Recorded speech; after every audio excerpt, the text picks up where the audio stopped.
The Arizona Diamondbacks managed to take 2 out of 3 against Colorado Rockies, but was it enough? We're going to talk about that and more. We're going to preview the upcoming series with the White Sox. We're going to have answers to your Mailbag Monday questions. All of this in 30 seconds. Don't you go anywhere.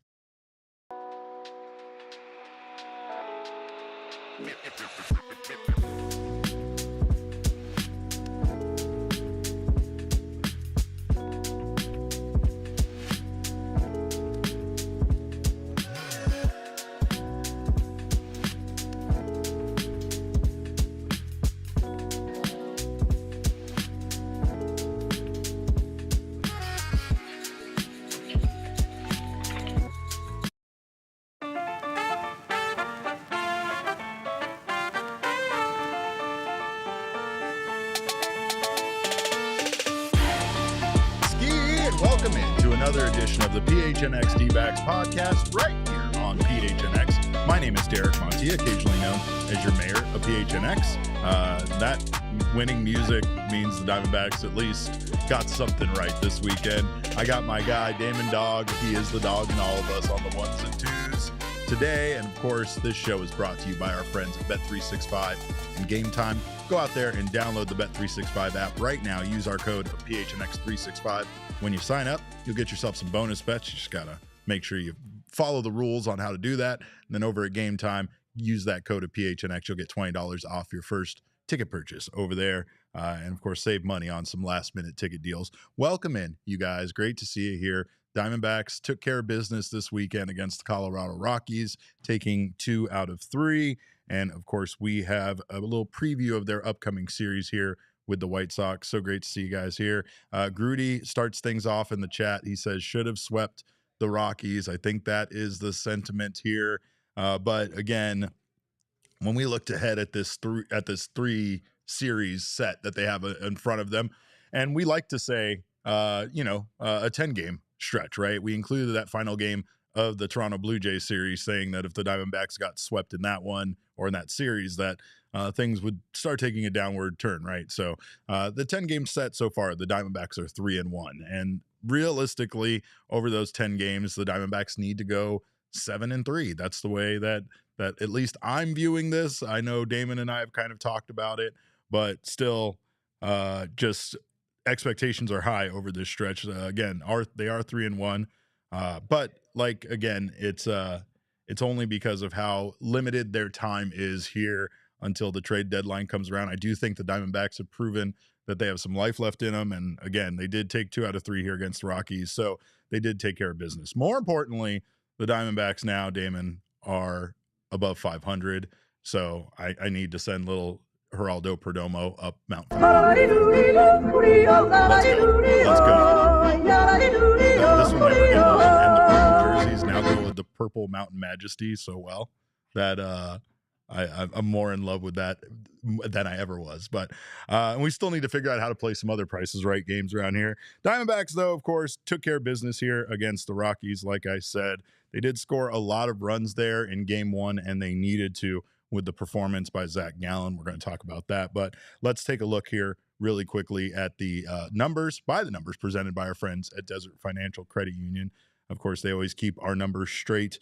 Thank them for that. Diamondbacks here outscored the Rockies in this 3-game series, 21 runs to 15. The Diamondbacks out-hit them in home runs, 6-4. They did not have any home runs yesterday in the loss, which there's a little bit of an explanation for this. I can't even wait to get down to the final stat. I see it down there. I know you guys see it down there. I'm just going to geek out here in a moment. But runners in scoring position, Diamondbacks again, not anything to be super excited about. An equal performance here to the Rockies. They were 9 for 30. Rockies were 8 for 26. Once again, at a place like Coors Field with 30 opportunities with runners in scoring position, you would hope to see the Diamondbacks be able to, capitalize on more of those opportunities. Starting pitching ERA was atrocious for both teams, as is expected in Colorado. Really, the Diamondbacks got their ERA driven up by Zach Gallen's performance on Friday, allowing 7 earned runs in that start and 5 innings pitched. And again, the Rockies obviously got nicked up, as Torrey would say, by the Diamondbacks offense. Really here, the fascinating part of this is what the Diamondbacks bullpen was able to do here. A 0.90 relief pitching ERA. One more time for the Diamondbacks. A 0.90. They allowed one earned run. I didn't even know that was possible, Derek. They allowed one earned run in this series in game 1. They did not allow an earned run in the rest of the series, and they gave the Diamondbacks 10 innings in this one. 1 run. And VC Yoshi says Kyle Backus. Flowers to the bullpen. The bullpen gets attacked constantly this season, and rightfully so. They are terrible. They are terrible, right? They've been terrible. But what's weird about it is there has been so many arms that have been a part of this bullpen that it's hard to even classify this particular grouping of players as the same bullpen that's been here, right? I mean, a lot of guys have been given opportunities, and those opportunities have been taken away. Other guys that have been called upon, like let's give credit where credit is due. I fell in love with Juan Murillo during spring training, and when I was seeing him hit 99 miles per hour casually, and that man has absolutely been a vital part of this bullpen. It's been shaky for him at times. It hasn't been perfect, but he has really ended up being a very good portion of this bullpen. Piece of Yoshi brings up Taylor Scott joining the scoreless party. I mean, this has just been what I guess the Diamondbacks have been trying to do. They've been trying to give a lot of different guys opportunities. They try not to give up on players, but as you can tell, the leash has been short for this team, and they don't have the time necessarily to allow guys to figure it out. And I mean, that comes to guys that have been a part of this organization for a long time, like Joe Mantiply and even Kevin Ginkel, who has been pretty bad for this team. Just has not, hasn't been what the Diamondbacks have expected him to be. And again, those opportunities are going to other guys. You're seeing guys being used in high leverage situations. Some guys have turned things around. Ryan Thompson is one of those guys that actually has been doing much better as of late for this team out of the bullpen. But yeah, no, I mean, there is a few names here. Again, Ginkel had a scoreless outing. Taylor Scott, like you said, 2 innings scoreless. That's 2 straight scoreless for my boy Ginkel, by the way. Right. Ever since the Stinkle call. Ever since they called him Stinkle. Absolutely, Derek. Like, you think that these players don't take this to heart, but when that woke him up. When you lose Johnny Venerable, known Diamondbacks fan, when you lose him, yeah, it's like BCSC talking ball. It's the same kind of thing. When you have known Diamondbacks fan Bo Brock calling him Kevin Stinkle, that hurts. Words hurt, Damon. And obviously it was the wake-up call that this team very much needed, this bullpen. I will say regarding Murillo, though, or Murillo, I should say, he is that's the type of guy you want to bank on, right? Like you don't want to give up on someone that throws 100 like that. That's the type of risky moves this bullpen should be making. No more Scott McGuffs throwing 92 miles per hour. You know what I mean? Yeah. Like, get me the guys who throw heat and make it difficult on the hitters, even if they're a little wild. See if you can fix them. Right. And I mean, that's well said about a guy like that. I mean, those are the guys that you want to give those opportunities to grow. And that's the balance, right? Like, Torey does have to sometimes let guys go out there and struggle and figure it out, because that outing and them figuring it out in that moment might be the key to them, being better from that point on. Unfortunately, we as fans don't see that. We as fans just see a team that came 1 game short last year of making the playoffs, and a team that needs to do everything they can to win every game possible, including sweeping the Rockies here, which they failed to do with the loss on Sunday. Again, that one might be chalked up a little bit more to the offense than the pitching. Brandon Pfaadt, again, wasn't great in that game. He allowed another 4 earned runs. Diamondbacks right now have 2 guys with some of the highest ERAs among qualified pitchers in all of baseball, and that's not good, because they're guys that the team not only needs to count on, but they are guys that we know deep down inside are much better than this, and it's Brandon Pfaadt and Zach Gallen. I mean, I don't even know what is wrong with the milkman, however way I say it, but something is wrong with Zach Gallen. 7 earned runs allowed to the Rockies. His current ERA of 5.60 is the worst ERA of all qualified starters. You have Cody. He is his pitching ERA of 5.60 is the worst among all qualified starters. So essentially, he's been the worst pitcher in baseball this season. I mean, you could say that, but it's about, like, obviously other guys aren't going to get this many starts. So there are worse pitchers in baseball. There are worse starting pitchers in baseball. They're just not. They're not among all of the. They don't have enough innings pitched in order to be qualified. Whereas Zach Gallen does. Brandon Pfaadt does. Brandon Pfaadt is also, I believe, in the bottom 10 as far as qualified pitchers for starting ERA. He allowed, again, 7 earned runs. He only got 11 whiffs on Friday, and that was mostly because he just resorted to throwing only his four seam and only his knuckle curve.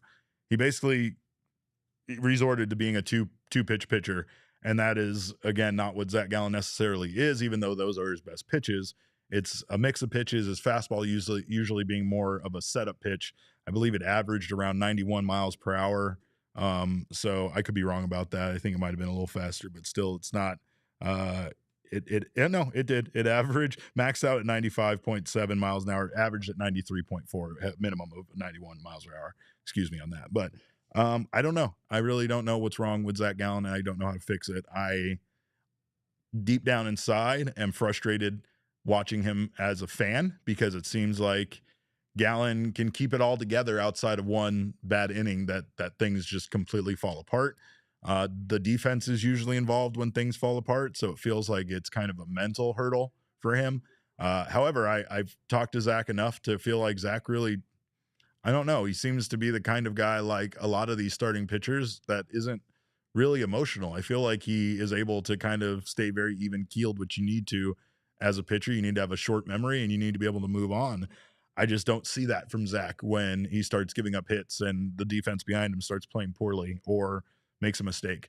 I also just don't, I feel bad for him on a very personal level because of how important this season was for him and how his one bad season could completely change what the outcome of his free agency is this offseason. And I don't know about Zach even.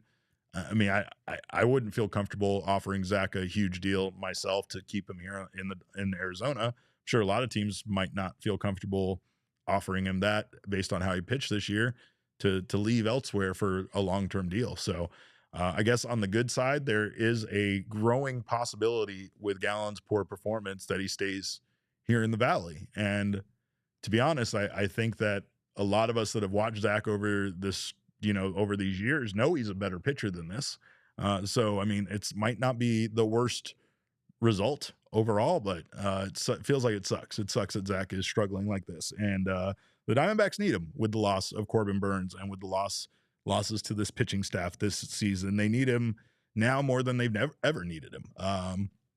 Meanwhile, Merrill Kelly remains on point, remains the best starting pitcher for now on the Diamondbacks, and continues to be consistent for this team. Merrill gave up 2 earned runs in 6 innings pitched on Saturday. And started off rough, right? But then he really locked in. That's what happens with Merrill. Yeah, it is. Merrill almost has the opposite attitude a little bit of Zach. Like, Merrill gets kind of pissed off by something or a bad call, or he gives up a hit, or he gives up a run.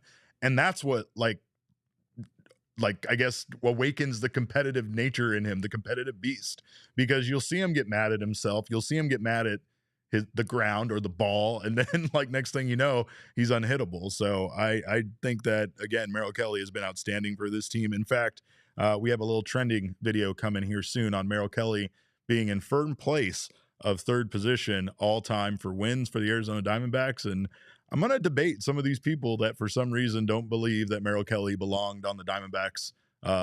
What was it? The quarter century team that we put together, because there were a lot of people suggesting that Zach Greinke deserved that spot over Merrill Kelly. And I have what I feel like you got a bone to pick, fairly big bone to pick in regards to that. But speaking of bones, Corbin Carroll, are you okay? We need you to be okay. After getting hit in the hand, Carroll still has not played. X-rays were negative, but Carroll was reportedly going to have an MRI done. We haven't seen the results of the MRI or heard about the results. We're waiting to see a lineup card today, but he is currently listed as questionable versus the White Sox. So that does not make me feel good. It makes me feel sick in my tummy, Damon. That makes me very sick. But Jordan BM says, if Corbin is hurt, I may just throw myself into an active volcano. That's a great way to describe it. That's a great way to describe it. That's probably how I feel right now. But on the good side, Gino is a baseball god right now.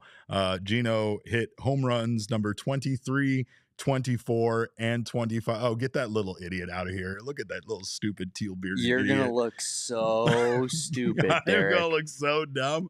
I hate you and the mistakes you've made in the past. Oh, man. So correct me if I'm wrong. Kevin and I were talking about this. The bet was 50. Yeah. And then you agreed to 40. Yeah.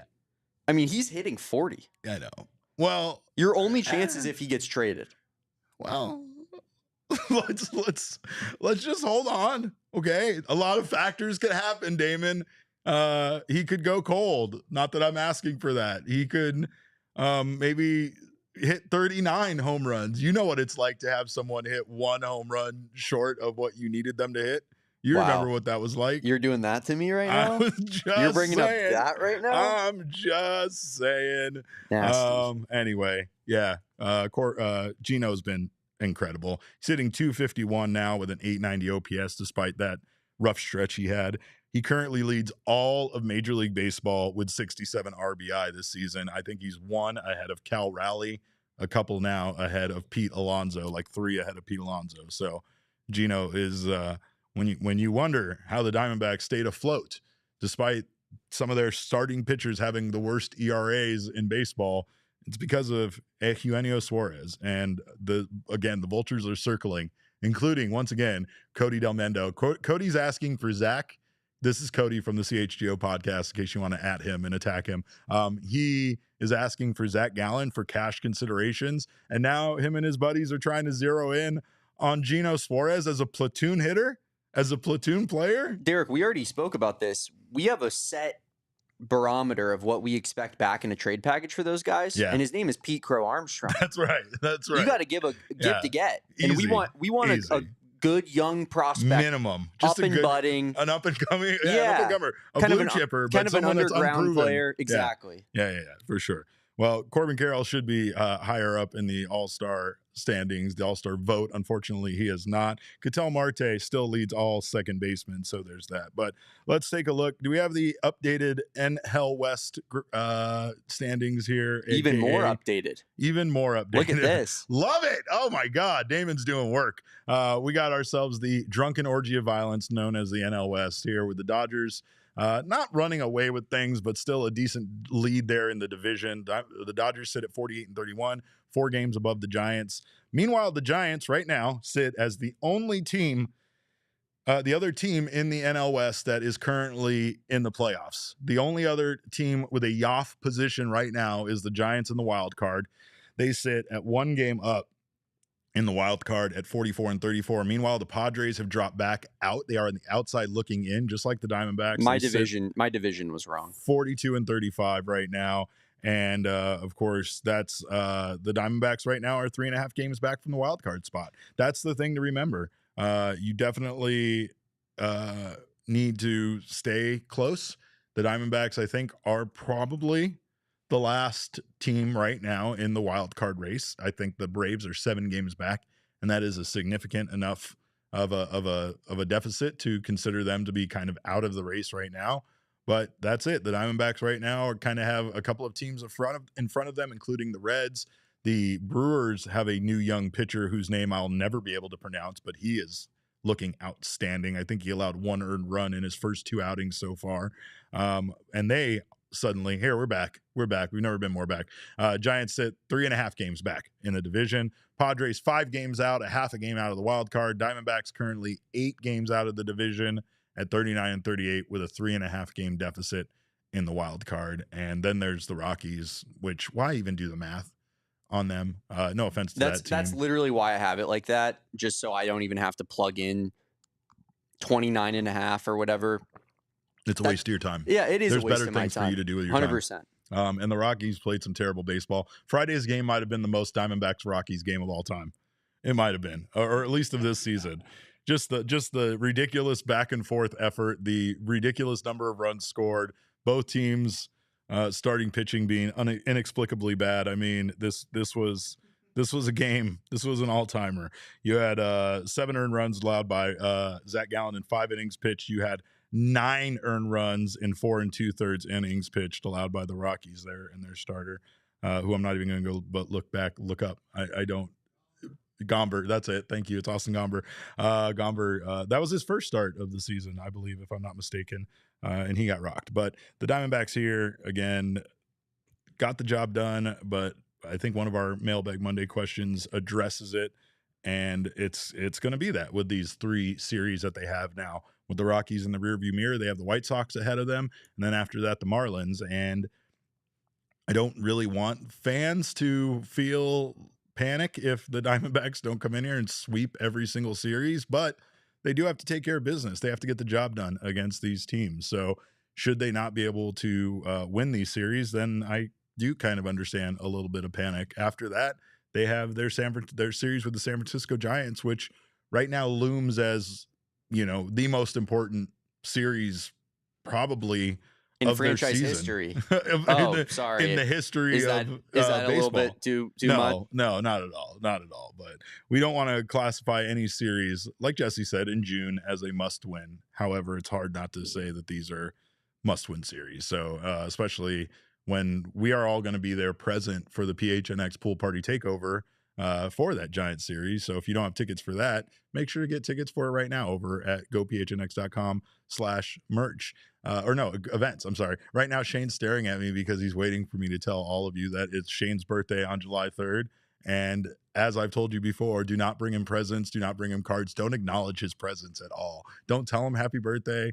Don't bring a streamer. Don't bring a single Mylar balloon. Just make sure that you bring yourself. You'll get yourself a ticket to the game. You'll get yourself some free food, free drink, and the wonderful towel, which is an underrated part of this whole deal. But you also get to spend some wonderful time with us. So make sure to grab your ticket for that if you have not done so already. Tickets are very limited for that. They are selling out quickly. And, of course, we want to see you all there. So make sure and to wear join your us. Defend the Pool shirt. Yeah, that's a good point. If you have that Defend the Pool shirt, get that one on. If you don't, now's a great time to go check out our shop and purchase one right now. Just saying. On the other side of this break, we are going to preview this series with the White Sox and once again talk about how important a series in June against the Chicago White Sox actually is. Don't you go anywhere. You're watching the PHNX Diamondback Show. Now is a great time to check out Pure Edibles if you have not done so already. They are available at dispensaries all across the valley, and they are a wonderful product because they offer a wide variety of uplifting effects, sleep edition gummies, and so much more, as well as a wide variety of candies. They have gummies, as you may see everywhere, but they also have their kicks, which are like Starburst. They have chews, they have hard candies, and so much more. So check out their entire lineup at any dispensary here in the valley near you. Again, they offer gummies for sleep support as well as candies with uplifting effects, and each effect is clearly listed on each of the tins, so you know exactly what to expect. They can be shared and ripped in half, so you can dial in your exact dose, or again share with others. So check them out. They were created at Flagstaff, Arizona, at Noble Orb Dispensary. Right now, they're made right here in Phoenix, Arizona, and you can find yourself pure edible products from one of over 130 dispensaries across the state. Well, I'll tell you, we have been very thankful to have Vimy in our lives because it's helping us settle bets around this office, and they literally happen every single day. There's an argument right now going on where Totri said that he would actually root for Damon's school, the University of Arizona, if they were to make it into the Natty. And we all know that's a lie. We know that's a lie, but that's the kind of situation you need Vimy for, because you got to make Totri put his money where his mouth is. And with Vimy, it's the first of its kind person-to-person betting app. It's finally an app where you can bet with anyone, anything, anytime. Vimy is proud to partner with us right here at PHNX to launch their brand new way to bet. Wagers can be for free. They can just be for fun. You can put the details in there as to what the wager is actually about, or they can be for money. You can bet on anything from sports to video games. You've got fantasy matchups, golf games, poker nights, even a push-up contest, which you know I'm going to win right here in the office, but VMe is the place for you to go there and not have to worry about figuring out how to settle up. No more chasing cash with VMe. Don't trust the Venmo guy. I don't trust him. Damon doesn't trust him. Neither should you. If you have a disagreement or want to antagonize anybody else, make sure to check out VMe. It is the place to do all sorts of wonderful betting. Download the VMe app now and play today using code PHNX. Available on the App Store and Google Play. VMe, anyone, anything, anytime.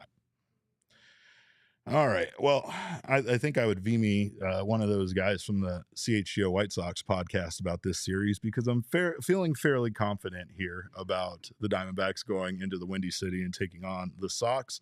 Let's take a look at their season so far. At least they are not the Rockies. The Colorado Rockies on pace to beat the White Sox record from last year, right? The White Sox set a loss record last year, and the Rockies are currently on pace to do that. So at least from the positive side of things for the White Sox, they are no longer on pace to be a historically bad team. They are just on pace to just be a regular bad team, just a normal, regular bad team. By the way, Damon, Chris confirms what we thought in the chat. She says Totri is lying. And we knew that. We already knew that already. But again, the White Sox, like, this isn't a team that the Diamondbacks can take lightly, obviously, because once again, that's what they've done so far with some of the weaker opponents. However, I will, he's not here. Our Nats fan isn't here. But if he was here, I would give him credit for what the Nats did, at least in one of those games to, what was it, the Dodgers that they beat? That was a pretty fun one. But again, the Diamondbacks have not been taking care of business against some of their weaker opponents. They did just win the series against the Rockies. And again, it's dramatic to say that their season hangs on if they can win this series against the White Sox. However, I think it's more about where the Diamondbacks sit in the wild card position when the All-Star break comes around. And that's the reason why this is so important here against this White Sox team. And again, they're not terrible. They're just kind of bad. I set it all up and it took me forever, and I realized I didn't plug in any stats at all. Just like a big dumb idiot. Well, their record this year is 25-53. They have a -73 run differential. They are 2-8 in their last 10, and we've talked about how the Diamondbacks have been a bit unlucky this year when it comes to how they catch teams kind of that are playing good baseball. In fact, they did take 2 out of 3 from the Rockies, but the Rockies were kind of playing the best baseball of the season when the Diamondbacks ran into them. That's been the case with a few other teams, including the St. Louis Cardinals, who are now currently in front of them in the wild card race. But a really interesting stat here from the Chicago White Sox that I just kind of had to double and triple check. Their starting pitching ERA is 4.17, which is tied for 19th in baseball with the Los Angeles Angels. Then their relief pitching ERA is 4.26, which is tied for 19th with the Los Angeles Dodgers. It didn't. I thought a mistake was made there, but it wasn't. That was actually correct information. So again, starting pitching ERA 4.17, much better than the Diamondbacks. Relief pitching ERA 4.26, also better than the Diamondbacks. But their OPS, not good. The OPS this season for the Chicago White Sox, 636. Which, for those of you that are keeping score at home and care about such things, is dead last in baseball. Their OPS is 30th in all of baseball, and their outs above average currently sits at -14, which is tied once again with the Los Angeles Angels for another spot. This time it's 26th in baseball. Damon, not a good baseball team, but again, kind of the team that you got to be careful against because they're not good, and any team can beat you in Major League Baseball at any point. Yeah, I mean, you just have to take care of business, like we talked about, Derek. Yeah. Like it's really pretty simple. You got to beat teams that you should beat when you're in these situations, especially when you're struggling from a pitching standpoint, like the Diamondbacks have. Just got to take care of business. Well, what's weird is the Diamondbacks have Eduardo Rodriguez and Ryan Nelson going in games 1 and games 2 of this series. And as far as that is concerned, I feel pretty good about that.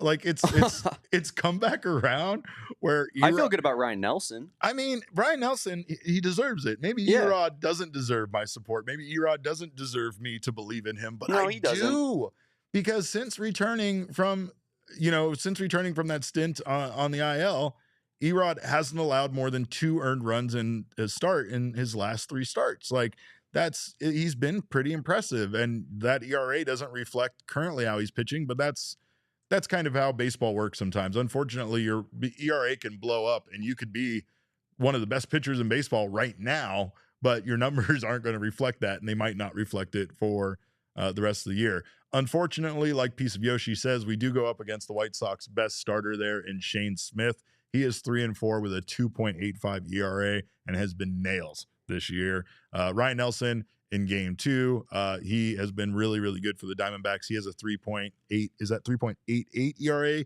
He has 45 strikeouts, and he is 4-2 going up against Sean Burke, who is 3-7 with a 4.50 ERA, 61 strikeouts. And then in the finale, Zach Gallen in an East Coast game. Maybe this is, I mean, it's an East Coast city. It's Chicago. And it's on the road. I think he's going to shove. I think Zach Gallen's going to shove against TBD. And we also have TBD there going, which, of course, is always a beast, just a known beast.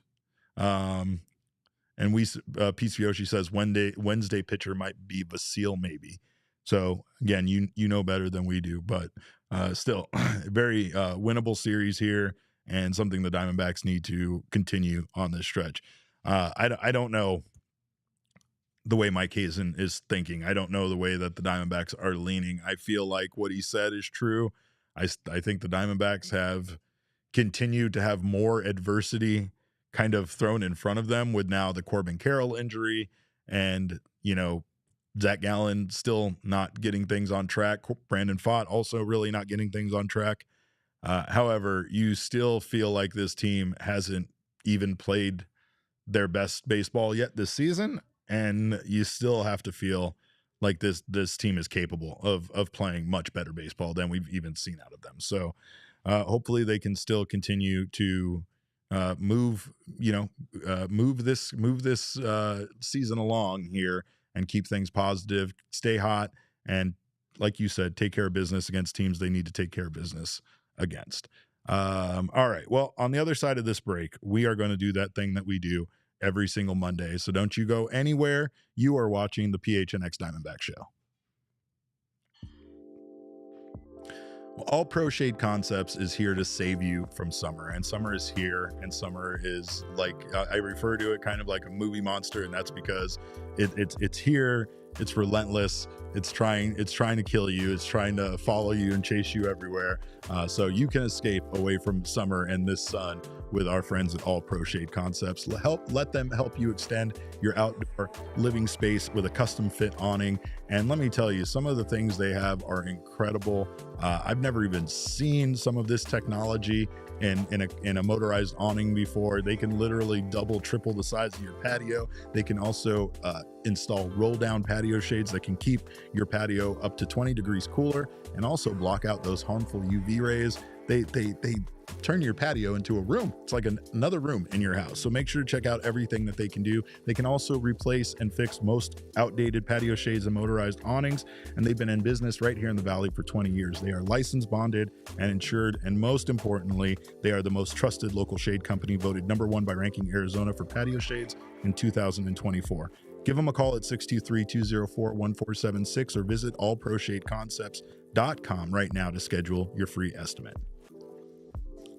And again, if you need to hide from summer, Gila River Resorts and Casinos is a great place to do that. You can visit any one of their 4 locations here in the Valley to experience the best that the Valley has to offer. You can lounge at one of their unbeatable resorts, or of course take in a wonderful night out on the gaming floor.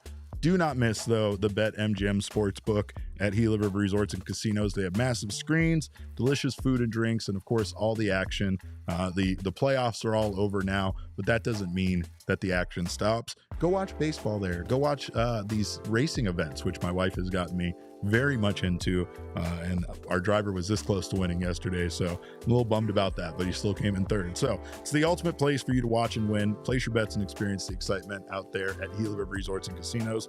And of course, great place for a staycation. That's my best recommendation is don't fly anywhere. Don't put yourself through the stress of travel. Just stay right here in town at Gila River Resorts and Casinos. You do you at Gila River Resorts and Casinos. Visit playathila.com for more details. Zoe_AZ says, we don't deserve Nelson, honestly. You are so right. We really don't. The Diamondbacks don't deserve Nelson because of the way that Nelly has done everything this team has asked of him and has been successful at it.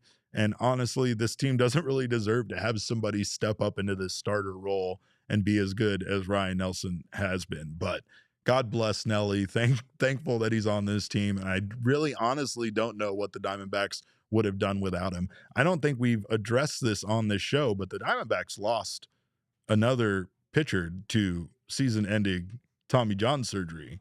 Tommy Henry is gone for the season now, and that's another name that the Diamondbacks will definitely miss, and another guy, much like Ryan Nelson, that was kind of a Swiss Army knife and did everything that this team asked of him, whether it was long relief out of the bullpen, to start in Major League, to start at a minor league level, and stay stretched out, stay available for depth, and that's another depth piece that the Diamondbacks have lost. So unfortunate, but again, very thankful that Ryan Nelson is a part of this team and is able to deliver in the fashion that he has so far. Well, it is Monday, and of course, you know what we do around here on Monday. We definitely call out Totri for his lies and his weak, response to saying he would root for the Wildcats when we know he wouldn't if they were in a national title game. He's just trying to guilt me into rooting for ASU if they play in a big bowl game again this year. Yeah, and that's just so unfair to me. It's crazy. We will be there when they don't. Yeah. But we also know that every year is our year, even when it's not our year. Every year is the year of the snake. Every month on this show is Hispanic Heritage Month. Every single week on this show is absolutely Shark Week. And every day on this show is Passover. So, but on Mondays, you know what we do around here. We go to the mailbag. Damon, let's go to the mailbag. Mailbox. Always something interesting in my mailbox. I try to get to everything in my mailbox. And then once in a while, there's a letter that makes me go, wow, wow, my mailbox. I had to put up with that guy sending me videos from Epic Universe in Orlando yesterday. You have no idea how jealous I am when my friends are at a theme park and I'm not, right? But especially when I was stuck at home being bored while my wife was sick, I am getting video after video from this guy. Oh, he's in the Monsters area. Oh, he's in Mario Land now. Sorry, I just needed to complain and vent about. It's like your favorite thing. It's my favorite thing. It's like my favorite thing in a theme park, which is also my favorite thing. I love video games, and and it almost feels personal when your friends are like sending you what a great time they're having. In the morning on a Sunday, and he was just sending one video after the next. He knew exactly what he was doing. He didn't care if he woke me up, but even if he didn't wake me up, he knew he was going to ruin my day by me starting my day off by opening my eyes and looking at him drinking some sort of Donkey Kong concoction that had ice cream and pineapple juice and also had toffee and caramel corn pieces. I'm just mad that he didn't bring me the mug back. That's what I'm mad about. But let's get to the mailbag because the mailbag always makes me happier, Damon. Going into mailbag question number 1 from Travis Moore. He says, I feel like not sweeping the Rockies was a big letdown. Am I in a big minority here? I'm at the point where if the Dbacks don't win 5 of the next 6, it's also going to be a big letdown for the whole stretch between Colorado, Chicago, and Miami if they want to actually compete to get into the playoffs. I think it's asking a lot for a team to go into a what I could be wrong about this, but what seems like their longest road trip of the year. Yeah. And sweep every series against every team and only lose one game. Like, I think that is asking too much. I do think to ask for them to win every one of these series is not asking too much. So I don't think you're in the minority, though. I do think that there's a lot of people out there that feel a very similar way, that the not winning on Sunday was a bit of a letdown and that not getting the sweep, somehow sets them back. And I mean, again, all you can expect is for these teams to win is for this team to win as many of these series going forward as they possibly can. And I think it's really more about where they sit in the wild card race rather than it being how did they do against this 9-game stretch versus weaker opponents. Yeah, I mean, for me, I think 5 of 6 is where I've been sitting, right? We had this conversation, like you got to sweep one of these teams, I think, at minimum, and then you got to win the other 2 series. Sure. I stay completely on that train of thought. So you didn't sweep the Rockies in this one. All right, well, now you have 2 more series to complete a sweep because it's time to start going on a run here against these teams. And like I as much as we talk about like, yeah, it isn't do or die time necessarily. These are the games that you have to perform well in if you want to make the playoffs. Like good teams beat bad teams. That's true. That's always been the case. So it's just for me, yeah, you got to win 5 of 6 here in the next 6 games. There's been a lot of parity in the league this year, though, outside of the Colorado Rockies, and I think that part of it might be the fact that the Rockies are such a bad team that the not sweeping them feels like a letdown. Piece of Yoshi says Rockies are kind of hot, and yeah, they're and playing good baseball. They are. So I mean, again, that's the problem is that you never know when you're catching a team when they actually are at least playing better baseball than they've been playing, right? So right now, that's not the case with the White Sox, and I think I would be pretty disappointed if the Diamondbacks didn't at least win this series against the White Sox, and the same thing against the Marlins. However, they come back home against the Marlins, and that's different, right? You have those 3 games here at Chase Field. I think they have a day off in between, so get the job done and at home at least and sweep, the Miami Marlins. But I will say I don't really think that there's cause to panic should they not do what you're saying, though. I know that as far as this stretch is concerned, that would probably feel like the Diamondbacks are back.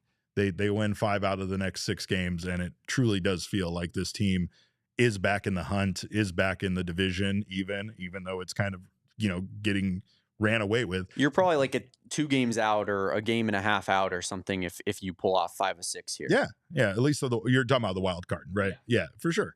And then again, the Diamondbacks still have games left against the teams that are in front of them in the wild card race, and they still have plenty of games left against teams in their own division. So I just I don't know. I don't know what I would love to know what Mike Hazen is thinking in regards to where do things go south for him? Where do things go from being a buyer to being a seller, and what would it take for this team to truly change his mind in regards to that? I don't know what that is, but it goes beyond just this, this 9-game series against these weaker opponents. I think that Giants series is going to be, very, very telling as well, but we'll see. We'll see how the team does. Forgive me if someone had a question on this and I'm jumping the gun, but Elise makes a good point in my opinion too. The lineup yesterday was that was Reno Aces level. Yeah, Ketel Marte, he in a 3-game span had... Sorry, man, we need you to play. I don't really get it, to be completely honest. Ketel Marte not playing is absolutely egregious there, and that's the kind of stuff that Torey does that infuriates people. Yeah, but then Torey also, so. In his mind, Torey thinks that he's running these guys into the ground. He thinks he's the reason that every Tommy John surgery is having to happen. He thinks that every one of his actions is causing it. So while Elise is absolutely right about that, it's this. I think that's where Torey gets into questioning himself and second guessing himself potentially, right? Like the idea that Ketel Marte is playing his hottest baseball and isn't in the lineup is egregious as a DH, as anything. I mean, we need him to DH there. He had 6 extra base hits in a 3-game span, which is the most in his career. And then he had 10 hits over that 3-game span, which ties a career high. And you sit this guy?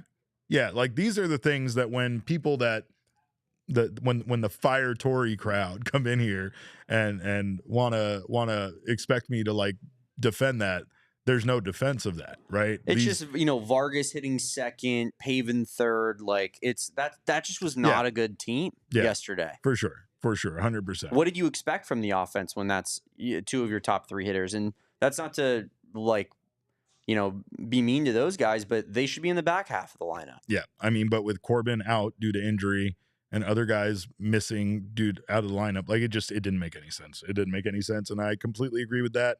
And I kind of did this with my hands, I think, when I saw that starting lineup on Sunday is what I did. But yeah, we'll hope to not see any more of those lineups going forward, or at least if we do, can we at least space out when guys have time off so that we don't have to have such a depleted starting lineup? Can we balance things a little bit more? That's what I would like to see. So what else we got?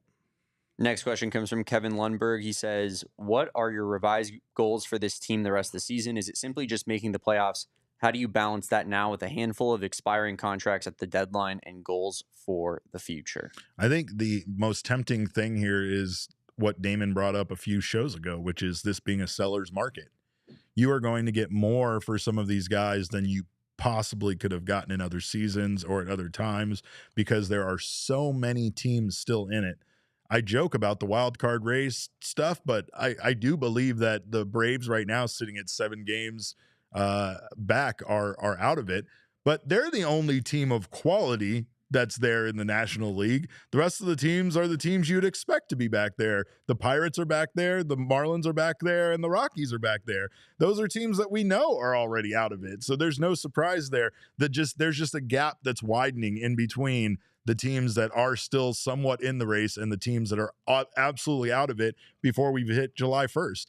And even then, I still recall what the Mets did last year to make it back into the race. So I wouldn't put the Braves necessarily out of it, considering that they're the Atlanta Braves and they can still put together a really nice stretch. So not like the fact that there are so many teams that are still within shouting distance of a playoff spot make it that much more complicated, considering that the Diamondbacks have so many, not just players on expiring contracts, but their best players. Some of their best players: Zach Gallen, Merrill Kelly, Josh Naylor, Eugenio Suarez. These guys are all on expiring contracts. And it's like 4 of your top 10 players. And right I mean, yeah, like these are guys that you could absolutely get a huge haul for with this kind of market. So that's what makes this that much more of a failure. Should the Diamondbacks stand on business here with the we're going to be buyers kind of stance, and they are buyers, they do add to this team, and then this team comes up short at the end of the year.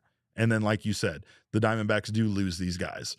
I really think right now it's about short-term goals. The Diamondbacks are just looking at today's game. We are looking at this 10-game stretch. But beyond that, it's really just about how good can the Diamondbacks be between now and July 30th. And I mean, even before that, decisions are going to be made. So I've been putting it more on the All-Star break. But again, there's time after the All-Star break to go on a nice little run. And even if phone calls are being taken and deals are being listened to, perhaps they could still do enough after the All-Star break to convince Mike Hazen and the front office otherwise. It's just it's a weird time. You're going to be losing a lot of guys at the end of this year. So in regards to your question, I still think that making the playoffs is what it's all about. But if you go into the playoffs and you get bounced in that first round, even then you're going to be left with an unsatisfying feeling about the season, and you're going to have questions about whether or not this team should have traded some of these guys at the deadline instead of seeing them walk or offering them qualifying offers that they turn down and the Diamondbacks get, some draft picks back for. It just... But that's almost similar to prospects in my mind, at least. No, it is. It is. It's just the haul that they could get if they decided to be sellers at the trade deadline is vastly bigger than what they're going to get just in those picks. If Zach Gallen continues to stink, though, no, Zach Gallen's not. Yeah, no, I don't think Zach Gallen is one of those guys. Really, the guys that I'm thinking about that would get just an enormous haul are Merrill Kelly and Eugenio Suarez. Your RBI leader in Major League Baseball. You mean to tell me that trading him isn't going to get you? You mean to tell me there aren't 12 teams right now plus that would throw a lot at the Diamondbacks for Gino? I mean, yeah. Plus, I'd kick in $500 just so I wouldn't have to dye my beard. I'm just saying. You want him gone so bad. No, I don't. The whole rest of I want everyone to know at home, whole rest of until the trade deadline, Derek is going to do his best to talk the Diamondbacks into trading Eugenio Suarez. Guys, the picks available for the draft, the prospects you could get. The capital you will get back. Oh my goodness. Don't you trust Mike Hazen to make a trade? But I will say, to Kevin's first question, Yeah, I think the goal is making playoffs. I think that's the goal every year as Diamondbacks fans. And I'll say that because like reality is with how good the Dodgers are every year and how much money that they spend year after year, they're probably going to be a playoff team and you're probably shooting for a wild card. Like for 80-90% of seasons. And then I think that makes the expectation, if you have a good team, you just need to get in the playoffs. And from that standpoint, anything else can happen, right? I completely agree. We've seen it happen before, and even when we did it before, worst team in. We were just happy. We were just happy that they didn't botch it there and that they found a way in. And we were like, hey, just go have a nice showing. Just build, get the young guys experience. Boy, did they ever get the young guys experience. But all right, let's do one more, and then we got to take a quick break.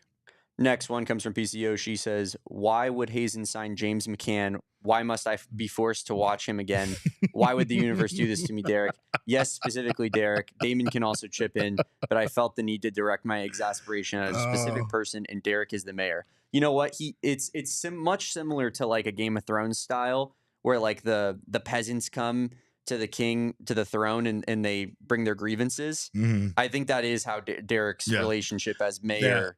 He's supposed to be the guy that you can just kind of lean on and complain and vent to. Look, if there was one person that should be in charge of complaints, it's me. I love to complain. I love to hear your complaints. And I love to decide if you are right or wrong in regards to your complaints. In this case, I'm going to say, considering in his last season as a New York Met, James McCann hit 195 with a 538 OPS.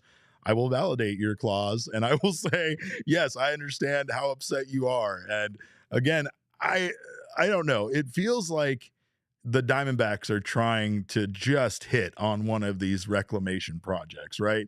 They are. It's like gambling when you basically are just trying to bet a very small amount on a 15-leg parlay. You know what I mean? Like if just one hits, it's going to be $2,500 in return for this $2 bet, right?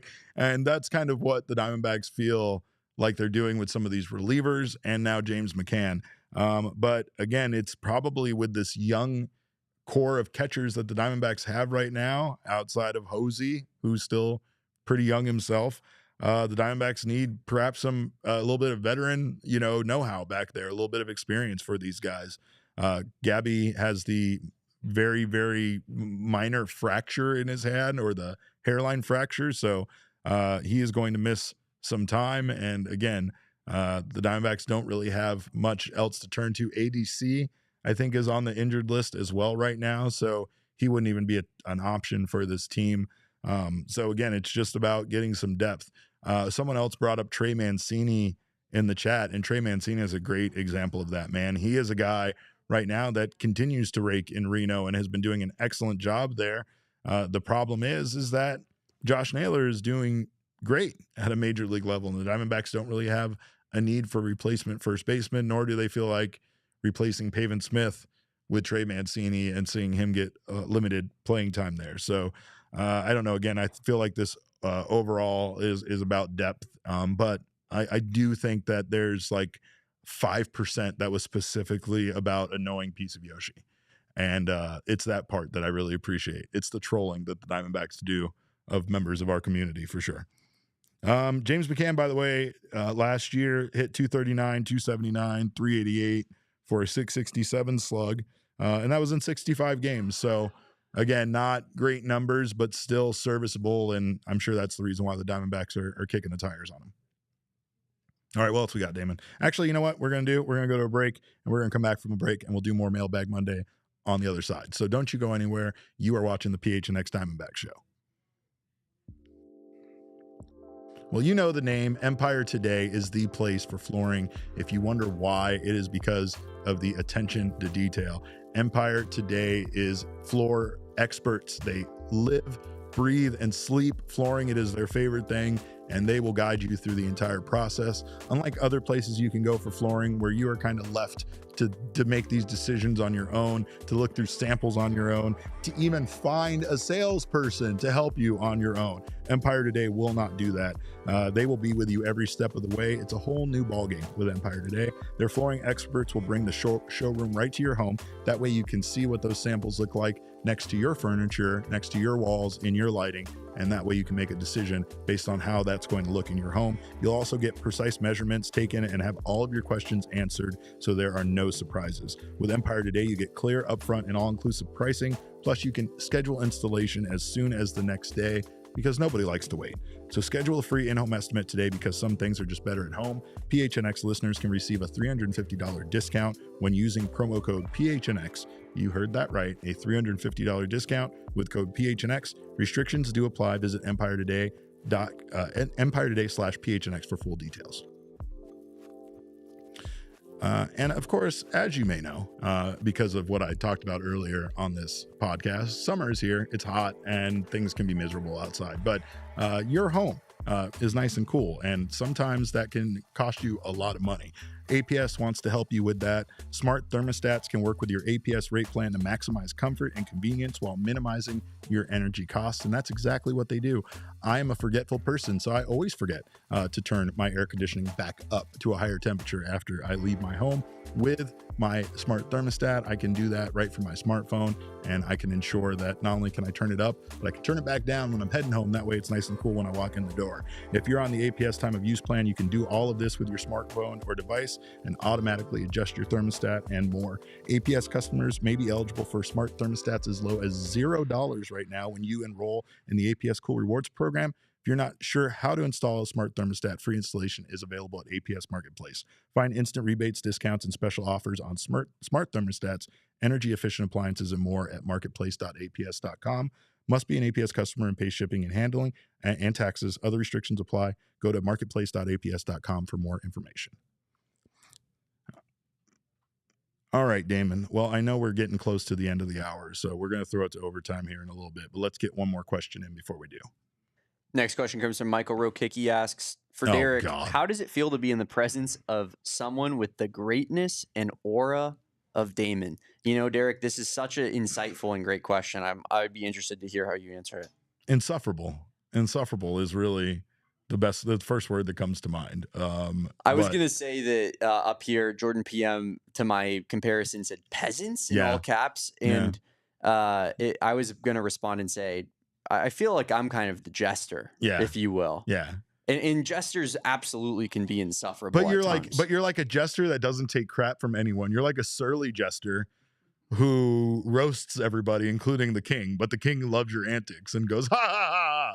I don't know if I'm the king in this instance or it'll be a step too far. Yeah, I'm sure. Definitely. It always is. It always goes in that direction. But in regards to the question, it's warm. His aura is warm. It's inviting.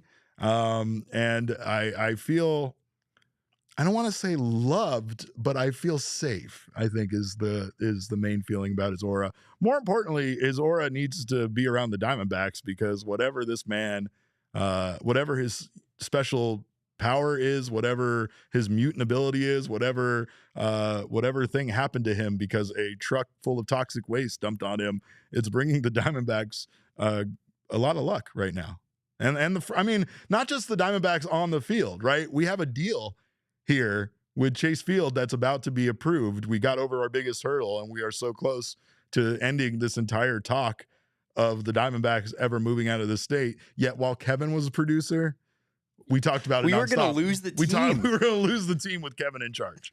That is so insane. It's crazy. It's crazy. Team sucked. They were going to leave. It's unbelievable what this guy does. Unbelievable. We really turned things around with Damon here. So that's how it feels. That's definitely how it feels. But like I said, we are going to go to overtime, or as I like to call it around here, I call it extra innings. They call it overtime. But if you are watching right now on your favorite app on television, make sure to head over to gophnx.com.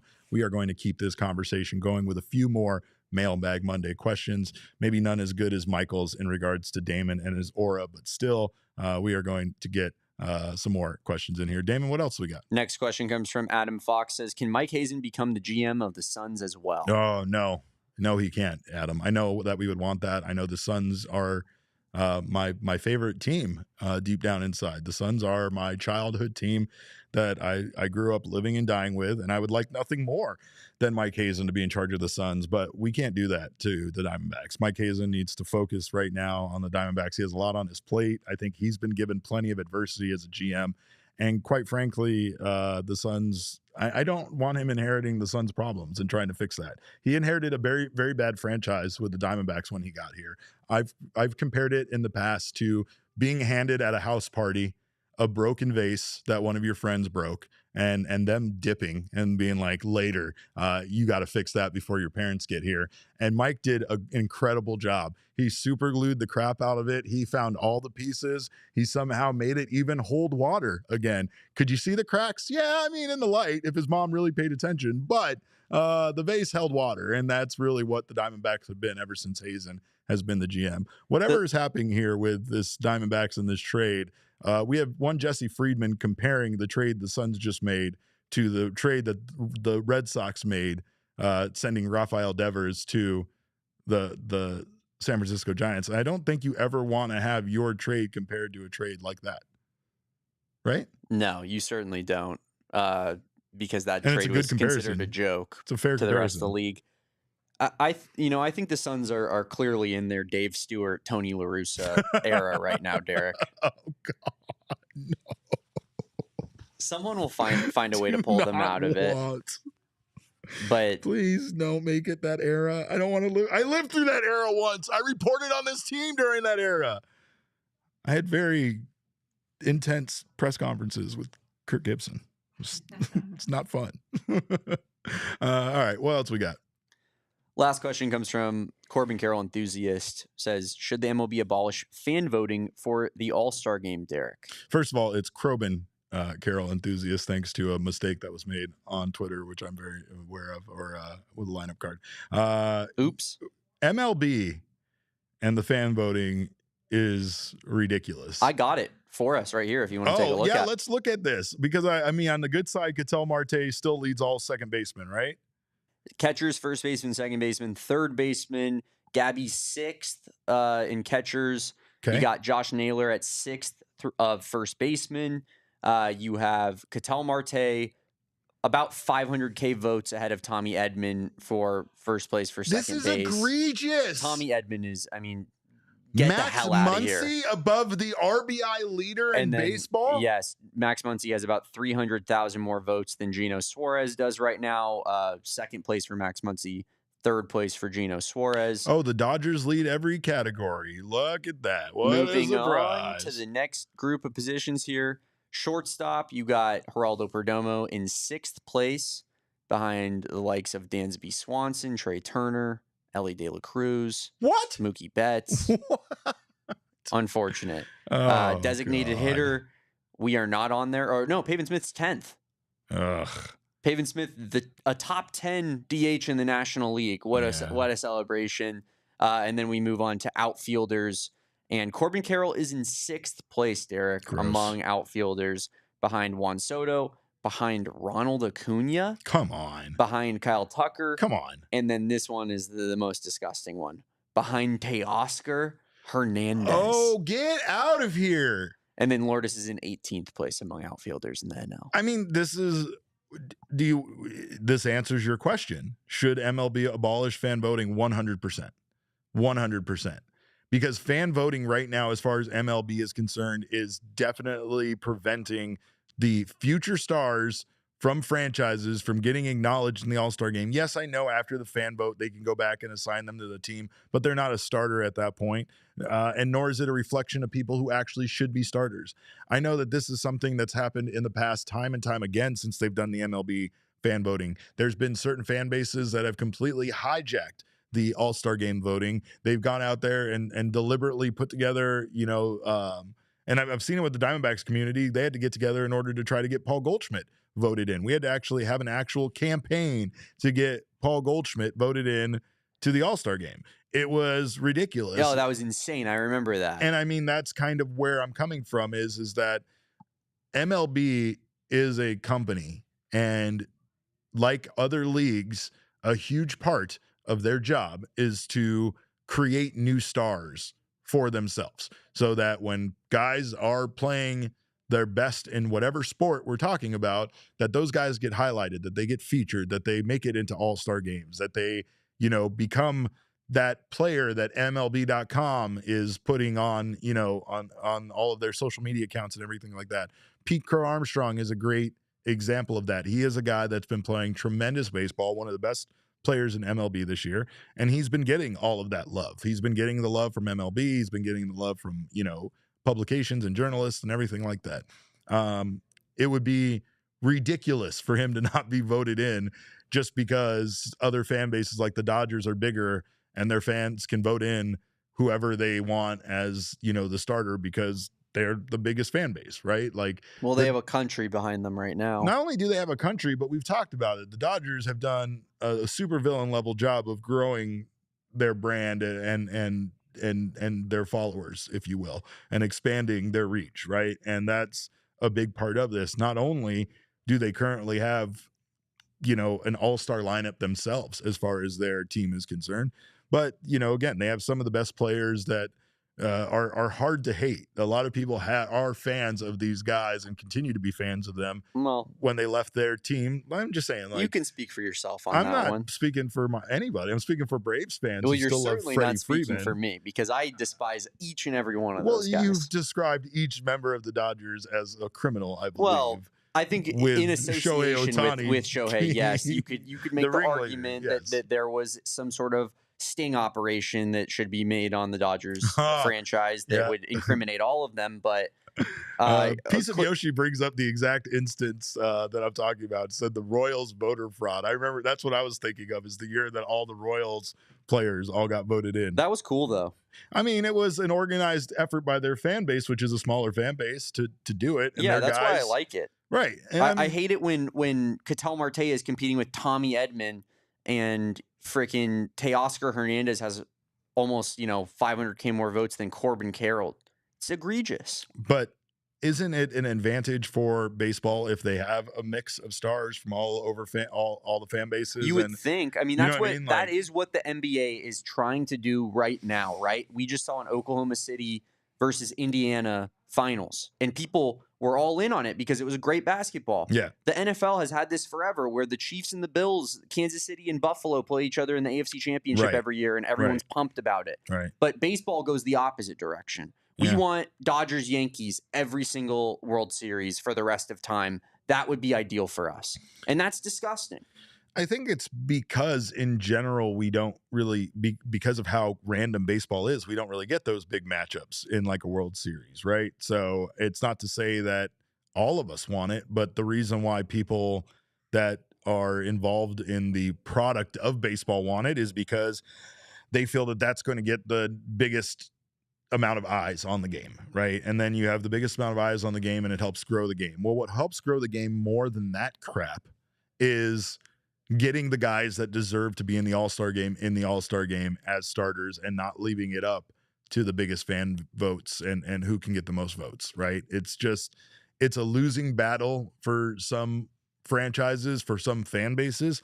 It's disenfranchising, right? That's the word I'm looking for. It's just one of those things that makes you not want to even participate in Disheartening. Disheartening, right? Yeah, like it just allows you to like lose faith in the fact that there's anything you can do to get your team, or the players at least on your team that deserve recognition to receive said recognition. And that's the reason why I completely agree with this question that MLB should abolish fan voting. And I think it goes beyond the fact that we're a small market team and our players tend not to get the love that we think they should, but that is a big part of it. I think overall it's bad for business. It's bad for MLB as a business to have a starting lineup comprised half of Dodgers players that, based on their stats from this season, don't really deserve it and are just getting it because they won a World Series last year and the Dodgers have a ton of fans. Like, that doesn't seem right to me. And I mean, that's what makes the All-Star game less interesting, I suppose, is at the end of the day, if you have people in the home run derby that aren't home run hitters, and you have people in the All-Star game itself that don't deserve to be starting or being featured because they're not the best players in their position, they simply play for the most popular team. These are the ways to kill it.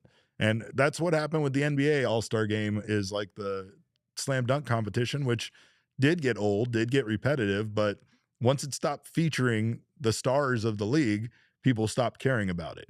The home run derby could very well be the same thing, where if the MLB doesn't actually feature the best home run hitters in Major League Baseball in the derby, then the derby is going to lose, its popularity, and people are going to stop caring, right? But you also have Major League players that can attest to the fact that they felt like participating in the home run derby absolutely screwed up their swing for the rest of the season and want no part of it. So I can understand that as well.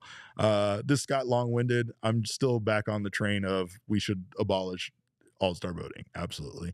Let it be decided. I mean, I guess what's the fair way to do it, though? Just to let it be picked by a captain on the team, or coaches and players?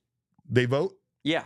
Okay. That's part of what the voting is right now. It's just that they incorporate part of the fan vote as well. Well, isn't that like later? Doesn't that part come in? Isn't this just for the starters essentially? Yeah, the fan I think vote? so. Yeah, but you could do the whole roster as player and coach voting. I feel like players are just going to vote more honestly for guys that deserve it, and they know the game better than we do. Totally. When you go into the clubhouse after a Diamondbacks game, you see them. These guys are fans, man. They are dialed in. Well, not better than this chat, but better than Dodgers fans, that's for sure. That's true. Well, and what I mean by that is like they don't know their own stats, but they know other guys' stats, which is amazing to me. Like they'll know exactly how many home runs, Manny Machado has, but God damn you if you tell him what he's hitting over the last 3 games. You know what I mean? Like don't curse me. Don't. The players believe in curses more than you guys do. Just want to Karen makes a good point. Very, very clear. It'll never be abolished because the MLB gets fans to engage with their social posts by doing this every day. That's a great point. That's a great point. And I mean, I guess it is a fan activity that some people like to participate in, right? I still miss the day of the Chads. Remember when you had to actually go to the ballpark and punch it out, not do it digitally online? No, you don't, because you guys are all young people and you make me feel old. I did that early in my life. Yeah. Electric. Lot of Chads hanging around. But hey, we appreciate you guys so much. Thank you guys for being here. We will be back tomorrow with another post-game show, so make sure to join us for that. Also, we're going to have a trending pod here on Merrill Kelly and how good he's been for the Arizona Diamondbacks, so don't miss out on that. Also, speaking of which, I did a couple of other things, if you have missed out on it, on our timeline, including a new meetings with the mayor, where the Diamondbacks, they did everything they can to buy their way out of getting in trouble with the mayor. And also, we talked about it, and we did our 5 favorite giveaway items in team history.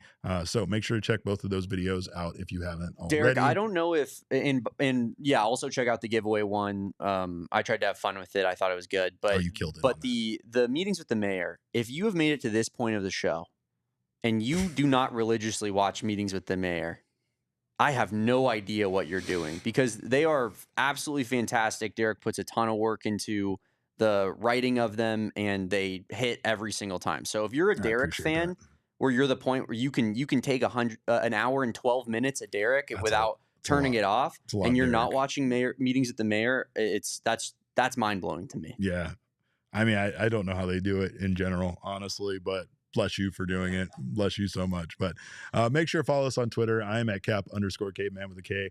Damon, of course, is at Damon Dog with a DAWG at the end. We are all Damon's dogs. Bark, bark.